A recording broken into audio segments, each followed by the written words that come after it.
for you? Does it kind of take on a different mindset for you when you head into these kind of games? You know, the postseason is the postseason. We're just excited to go out there and compete. My teammates and I are really excited about this whole experience, and we're excited to go back to Durham. Are you more excited maybe because of the way you guys have played? Do you feel like you have as good a momentum going into a postseason as you have in your 3 years here? You know, I think we have a really good team. I think we're firing on all cylinders when it comes to our pitching staff and our hitting, and you know, I think all of us, you know, are thinking the same thing. We're just super excited to go out and compete. Seth, I think it's 17 of the last 20 at-bats you've reached base safely. Is this the best you've been seeing the ball all season? I would say yes. You know, I think I've just tried to, you know, dumb it down a little bit and just, you know, slow everything down with mechanics and everything and just see the ball and just try to have good timing and just put a good swing on. Seth, you guys have had a number of comeback wins this year, and I think a school record for one-run ball games won. What is it about this team to where when the backs against the wall kind of thing that you guys have been very successful? I think, you know, every one of these guys, you know, believes in each other, and I think, you know, that's one of the biggest reasons. I think no matter what, we feel like we're in a game, and because of that, I feel like, you know, we just have the belief, and I think from past experiences, the more games that we're in, those one-run ball games are a close game. I think you know, the better we get when it comes to that kind of handling the pressure in the situation. Does that add to the confidence of this team when you perform so well in those kind of situations? Yeah, you know, 100%. You know, I think the more experience you have in certain situations is, you know, credit to, you know, what you can do in the future in those tight, close games. This team went into the postseason last year on a bit of a down note, and it showed in the ACC tournament, but this year, totally different. Yeah, no, 100%. You know, I think the biggest thing with this team is, you know, we're not letting, you know, games, you know, where things don't go our way, you know, dictate, you know, what we do in the future. And we just go out there and we still compete and have fun, and, you know, we're all playing the game like the kids. Can you explain what's going on behind us? Behind us, you know, every single one of the players right now is, you know, I think interviewing me, I guess you'd say, you know, giving me, gotta talk, right? Gotta talk. Yeah, gotta talk. And, you know, that just kind of attests, you know, what our team kind of believes in. You know, we just enjoy, we have fun, and we get after it. Seth, first regular season ACC title for you, how special is that? You know, I think it's a huge attest, you know, what our team is, you know, trying to do this season. I think, you know, we've stayed focused, locked in throughout the whole season, and, you know, credit to, you know, all the guys on our staff, in our bullpen, and, you know, the 9 guys in the lineup every day. You know, we've worked extremely hard to reach this point through the fall, the winter, and into the spring, and, you know, it's just awesome to experience that with all those guys. When you know that you've already played Miami and Notre Dame, you're going to play one of them in the first game, do you look at a lot of film from when you played them in the season, your at-bats and that kind of thing? No, not really. I think for me, it's just one of those things, you know, I think just like everybody else, you just go out there and you got to compete, and, you know, at the end of the day, you know, you get an at-bat, you get a couple of bats, and you just try to do all you can within that at-bat. So for me, you know, I'm just trying to, you know, ease that, just go out there and compete, and, you know, whoever they throw against, you know, our team, you know, I think every single one of those guys 1 through 9 will be ready. I mean, I just would think maybe you look at the Saturday guy, because you assume the Saturday guys, you could see, and maybe go back to that game and remember something from either the Miami or the Notre Dame game.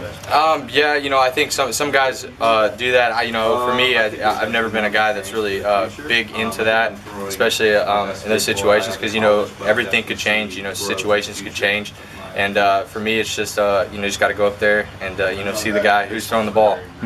I know money's more about on-base percentage, which yours is through the roof, than the batting average, but is it good for you to look up there and see that you're over 300 at this point? It's one of those things, you know, it's funny, you know, Coach Lee kind of preaches, you know, success happens to people who aren't looking for it. And for me, it was one of those things, you know, at one point I just said, you know, hey, you know, if my average isn't where it wants to be, then, you know, whatever, I'm going to go up there, each AB, and do all I can, you know, to help my team win. And it kind of correlated where it kind of started to help a little bit. So for me, it's just one of those things I just got to keep, you know, staying within that that belief that, you know, I just got to go up there and do whatever I can for the team, and maybe success will find. You have more home runs and walks combined than any other player in the nation. Has it been difficult not seeing the pitches that you'd want to see, laying back, being patient, not going for the home run, or is that something that you've cultivated since your freshman year? You know, I think that's something I really struggled with throughout my sophomore year. Is when guys hit home runs, it's really based off, you know, pitchers' mistakes, and, you know, when you get little tiny mistakes and situations, you know, that you might not get something to swing at, I struggled with that for a while, and I finally just found that the more and more patient I got, the better chance I had of getting a mistake, and that's something I've tried to do throughout the end of the season. Have you thought about how these next 3 weeks are going to be really interesting in your life? Because you're going to have a decision to make in early June or shortly thereafter, plus all the postseason stuff that could be ahead of you. For me, it's just trying to take it in strides, one step at a time. Right now we're looking towards Durham and the ACC tournament, and whatever happens after that, then I'll face that then. How big a void would it leave with you if you left here not having made it to Omaha? I think that's something you can't really think about. For me, it's all I can do is every day compete to the best of my abilities, and every day I can go out there and work as hard as I can, and if it doesn't come, then it doesn't come. But at the end of the day, I'll never regret it because I gave everything I had. How much does it help the familiarity that you have with Miami, Notre Dame, and your pool, and then if you make it to the semifinal, you've played all 3 of those teams in the other pools as well? I think it's a kind of a huge advantage in my opinion, because we've seen what these guys have. We've faced these guys once before, but like in baseball and like in the postseason, anything can happen, and anything can turn out maybe your way or not your way. So it's one of those things you just got to go out there each and every day and understand that the postseason is a different season. This isn't the regular season anymore, and this is kind of where dreams become reality for some teams, and so we just have to stay confident and believe in ourselves. So that 9th inning against Miami is firmly in the rearview mirror. Yeah, it has to be. If we think about that too much and we go into that game a little stressed, things won't go our way. So we just got to go out there and play Miami like we play any other team.